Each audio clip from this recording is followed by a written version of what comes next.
Bien, y está con nosotros doña Clotilde Fonseca. Ella es profesora universitaria, pero también reconocida por ser directora de la Fundación Omar Dengo y una precisamente de las personas que la fundó. Y bueno, va a conversar con nosotros para que nos cuente sobre cómo es que nace esta fundación, cuál es el objetivo y cómo se desarrolla durante los años, pues que ella pudo estar al frente y que ahora nos tiene pues en esta realidad que ya hemos ampliado aquí en Noticias Colombia, la suspensión o la no renovación del convenio por parte del Ministerio de Educación Pública con la Fundación Omar Dengo. Primero, bienvenida a este espacio de Noticias Colombia. Muchas gracias y buenas tardes, doña Clotilde. Buenas tardes, Lorena. Un gusto estar con ustedes y un saludo para la audiencia.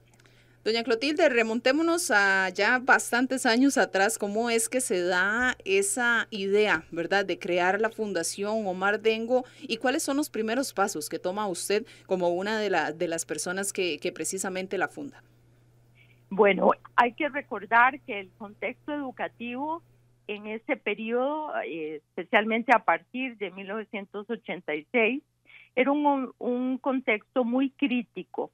La educación nacional había sido declarada por el ministro Francisco Antonio Pacheco como una educación en crisis, con un curso electivo corto, con carencia de control en los procesos evaluativos, falta de preparación de los docentes, desinterés de los estudiantes, como se sabe ahora por los estudios del estado de la educación, que en esa época no existía esa maravillosa herramienta que tiene el país ahora, pero sí sabemos que en ese periodo, por razones de la crisis económica de los 80, se había producido un abandono significativo de los estudiantes con relación a la escuela y al colegio. Entonces, en ese marco de un presupuesto ministerial post-crisis, ¿verdad?, muy reducido, con problemas de atención urgente que impedían la realización de proyectos innovadores, surge la idea del ministro de salir a buscar apoyos tanto en las universidades como en el sector privado para impulsar transformaciones significativas. Y la fundación surge en ese espíritu como un ente público, en una alianza público-privada, un ente privado sin fines de lucro, apolítica, una institución que pudiera apoyar al Ministerio de Educación en un conjunto de labores importantes, especialmente de innovación.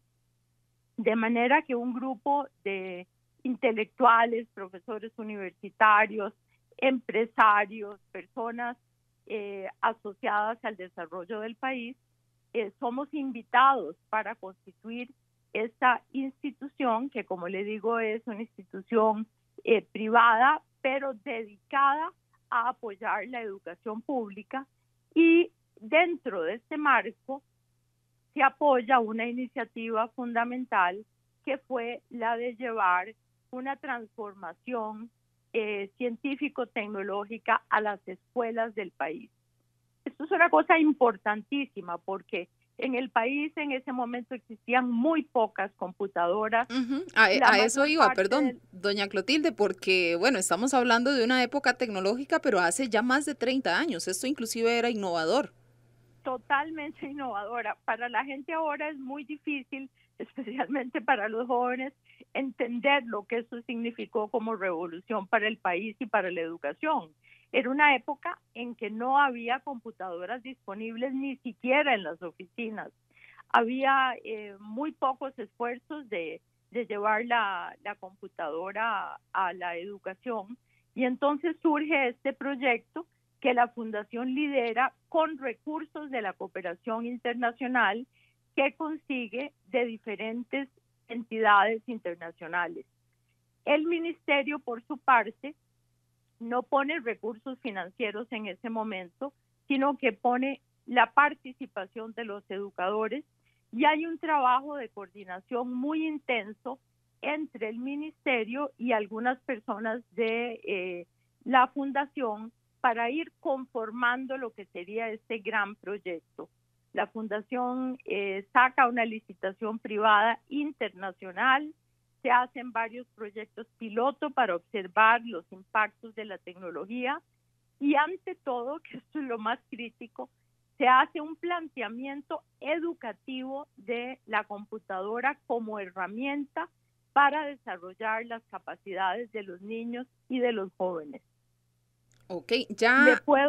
Le puedo decir que es una cosa que casi nadie tiene conciencia ahora, de que esta revolución, porque fue así, que llegó a cubrir en los primeros 3 años con el aporte total de la fundación y los educadores que había puesto el ministerio, en ese periodo hay un grupo de maestras, mujeres, porque se determina iniciar con una nueva generación de niños.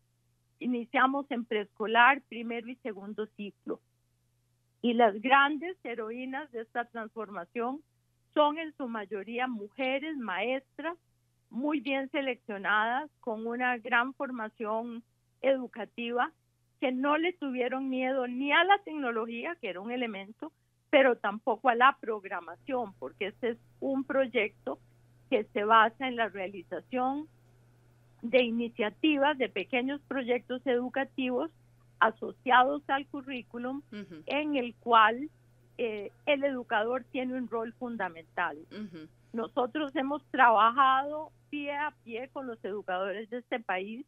Nos sentimos orgullosísimos de la labor que los educadores han hecho y ahora nos sentimos muy preocupados, no solamente por la interrupción de este proyecto que llega a su fin después de 35 años de desarrollo exitoso, que una alianza de 35 años es algo que merece celebrar. Figúrese que esto implica que nosotros como institución hemos trabajado con al menos 14 ministros de educación en 10 administraciones distintas. ¿Y en algún momento hubo algún conflicto con algún ministro? Bueno, hay diferentes estilos e intereses de los ministros. Con algunos tuvimos una cooperación muy intensa, muy provechosa, y con algunos otros hubo menos participación, pero siempre hubo un seguimiento y una comunicación permanente con el ministro o la ministra, y un respeto enorme de la Fundación Omar Dengo por las autoridades educativas y la coordinación con las autoridades educativas. Él, en varias oportunidades, el ministro de Educación fue presidente de la Junta Directiva de la Fundación Omar Dengo, esto mientras la legislación lo permitió, porque luego eso cambió, pero este ha sido un proyecto que se centró en el desarrollo de las capacidades de los niños y de los educadores.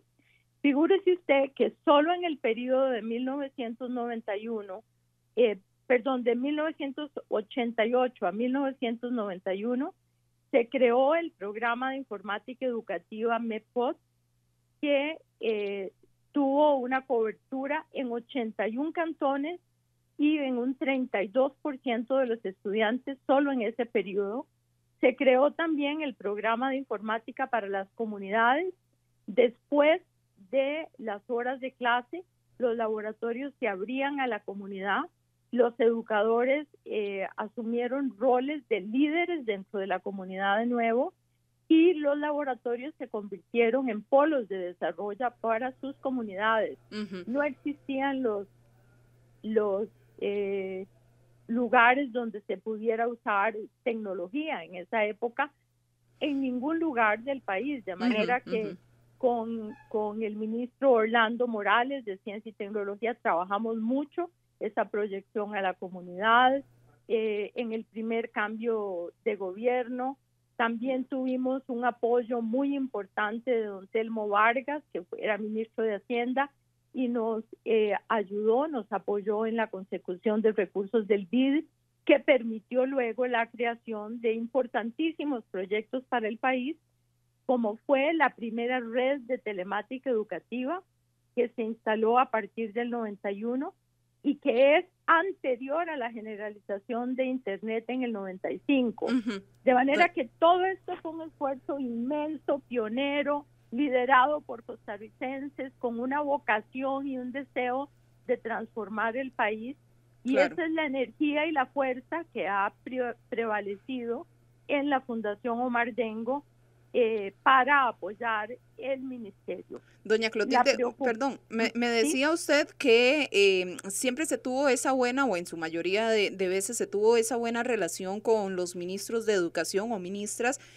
Bueno, con respecto al programa de informática educativa, que es el que, bueno, ahora se elimina este convenio, y bueno, ¿cómo era entonces? ¿Se daba algún tipo de retroalimentación, algún tipo de informe al Ministerio de Educación Pública, que es Mire, precisamente uno de los reclamos en este momento, que aparentemente no había una evaluación? mire, aquí hay un tema que me parece importante destacar. El ministerio está en todo su derecho de no renovar el convenio y de hacer otras cosas. Ese es su derecho pleno. Es en el que están en su pleno derecho. Sin embargo, en el cómo esto se ha realizado es donde me parece a mí que hay un asunto que debe ser revisado. Las cosas no pueden ser cambiadas de manera intempestiva sin una programación de una transición que le garantice a los estudiantes que están en el programa en este momento y a los educadores que están en el programa una adecuada transición para terminar el curso lectivo de una manera correcta, aprovechando los recursos que hay, transfiriendo las tecnologías con calma, con los inventarios auditados que se requieren y haciendo una labor seria como le corresponde al ministerio y como quiere hacer la Fundación Omar Dengo. Nosotros estamos acostumbrados a trabajar en colaboración por un bien público, que es este programa. Pero entonces sí se hacía este tipo de rendición de cuentas o de informes. Mire, todos los años la Fundación Omar Dengo le remite al ministerio un informe detallado de su actividad, de la cobertura, de los impactos, de lo que se ha logrado. Y todos los años igualmente se prepara un presupuesto con gran detalle de los objetivos del año y lo que va a hacer.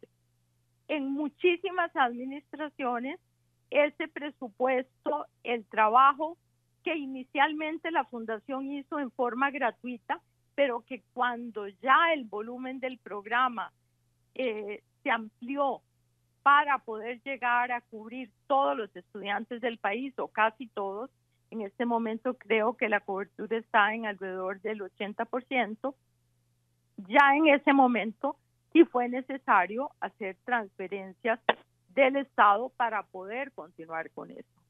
No es cierto que no haya informes y tampoco es cierto que no haya habido interacción. Yo tuve, cuando estaba en la Fundación, interacción con las autoridades educativas permanentemente.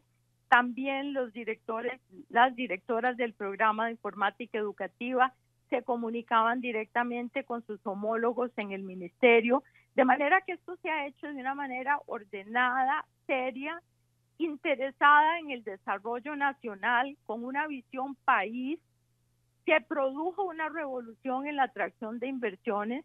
No es accidental que Intel haya venido a Costa Rica. Líderes internacionales nos han expresado cuánto pesó la existencia de esta alianza público-privada que le dio continuidad por 35 años a este programa. Si el ministerio quiere hacer otras cosas, está en su pleno derecho. Lo que no parece óptimo es que se haga de una manera intempestiva, sin planeamiento, sin una coordinación como debe ser, llevando una alianza a un término en las condiciones correctas para no afectar el servicio. Claro. Figúrese usted que, por ejemplo, hay centenares, cientos de estudiantes, miles de estudiantes que tienen una computadora individual para su uso.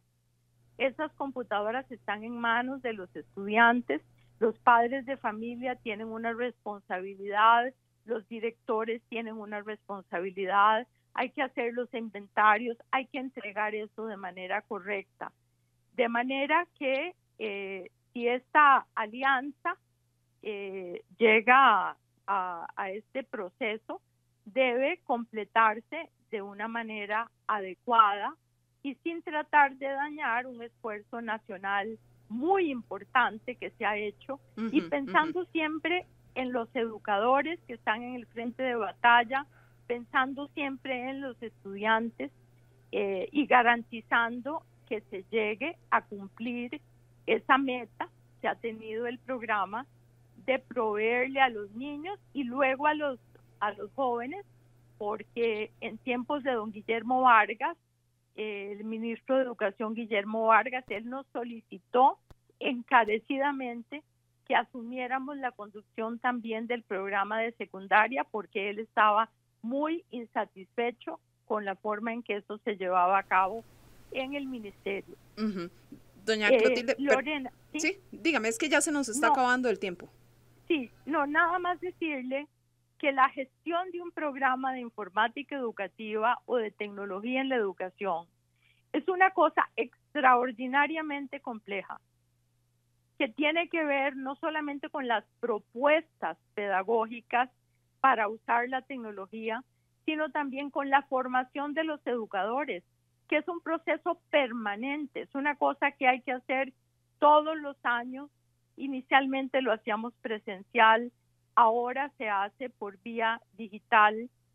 Son procesos de mantenimiento preventivo, mantenimiento correctivo. Hay que hacer control, auditoría de los equipos, hay que hacer visitas a los centros educativos, hay que informar permanentemente a la Contraloría General de la República, con la cual la Fundación durante muchísimos años ha tenido una relación estupenda, precisamente por el orden y la calidad con que se realizó esa actividad. Doña Clotilde, pues agradecerles, como les decía, se nos va ya acabando el tiempo, pero bueno, en otro momento podremos ampliar, ya desmenuzar un poco más estos diferentes aspectos que usted mencionaba. Muchísimas gracias por estar con nosotros. Muchas gracias, Lorena, y de mi parte, un saludo y un reconocimiento especial para los encargados de los laboratorios y los educadores que han sido líderes en este campo y a los cuales el país les debe muchísimo, y las nuevas generaciones también. Muchas gracias. Doña Clotilde Fonseca, ella es o fue una de las fundadoras y también es profesora universitaria, una de las fundadoras de la Fundación Omar Dengo, quien conversaba con nosotros en este espacio de Noticias Colombia.